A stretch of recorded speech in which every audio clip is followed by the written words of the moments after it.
Assalamualaikum warahmatullahi wabarakatuh.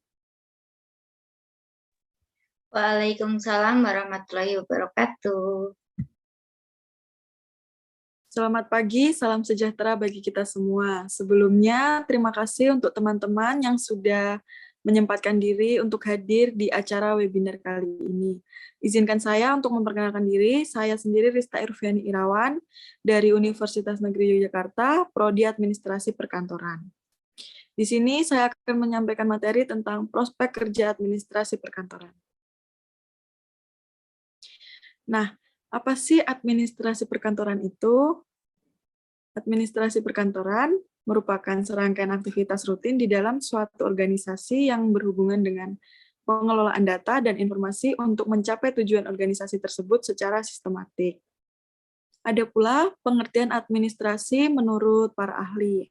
Yang pertama dari Gergeteri, yang kedua Edwin R. dan William L., yang ketiga Suparjati, dan yang empat Arthur Granger, dan yang kelima William S. dan Ernest D. Yang pertama yaitu dari Gergeteri. Menurut Gergeteri, administrasi perkantoran adalah suatu perencanaan, pengendalian, dan pengorganisasian pekerjaan pada sebuah perkantoran serta menjadi penggerak kepada mereka yang menjalankannya agar tujuan yang telah ditetapkan dapat tercapai. Yang kedua dari Edwin R. dan William L. Menurut Edwin R. dan William L., administrasi perkantoran adalah turunan dari ilmu dan seni manajemen yang berkaitan dengan operasional tugas kantor secara tepat. Yang ketiga dari Suparjati.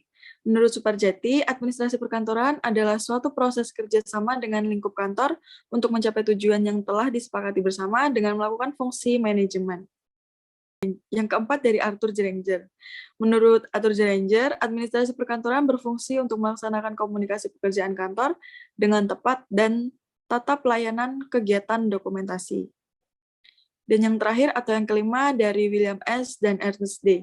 Menurut William S. dan Ernest D., administrasi perkantoran adalah pemberian yang bertuju pada semua kegiatan operasional seperti transportasi, manufacturing, produksi, pengelolaan gudang, dan marketing.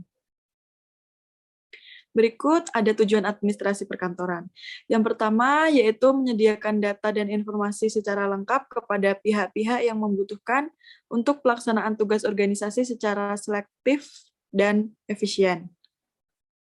Yang kedua, melakukan pengawasan pekerjaan kantor dan administrasi agar dapat memastikan terlaksanakannya standar kualitas, tenggat waktu, serta prosedur yang tepat. Yang ketiga, ada menerapkan kebijakan perusahaan atau departemen dan memberikan standar pelayanan dalam kaitannya dengan manajemen. Yang keempat, berdiskusi dengan karyawan mengenai prestasi kerja untuk mengidentifikasi masalah dan penyebab serta berupaya untuk menyelesaikan masalah tersebut. Yang kelima, memberikan pelatihan atau perintah kerja kepada pegawai. Yang keenam, melakukan verifikasi, pemantauan, serta evaluasi kerja dengan membuat laporan terkait kegiatan produksi, pengiriman, dan penggajian. Yang ketujuh, melakukan proses perekrutan karyawan, mulai dari wawancara hingga memilih pegawai. Dan yang kedelapan, menafsirkan dan mengomunikasikan semua prosedur kerja dan kebijakan perusahaan kepada para pegawai. Berikut ini ada ruang lingkup administrasi perkantoran. Yang pertama dari aktivitas kantor. Aktivitas kantor yang termasuk dalam ruang lingkup administrasi perkantoran diantaranya itu yang pertama, perencanaan perkantoran atau office planning. Yang kedua, perorganisasian perkantoran atau office organizing. Yang ketiga, pengarahan perkantoran atau office actuating. Yang keempat, pengawasan perkantoran atau office controlling. Kemudian ada sarana atau fasilitas kantor. Sarana atau fasilitas yang termasuk di dalam ruang lingkup administrasi perkantoran adalah yang pertama lokasi kantor, yang kedua gedung, ketiga peralatan, yang keempat interior, dan yang kelima mesin-mesin kantor. Fungsi administrasi perkantoran. Fungsi administrasi perkantoran ada banyak. Yang pertama yaitu fungsi rutin. Fungsi rutin administrasi memerlukan pemikiran minimal mencakup pengarsipan dan penggandaan.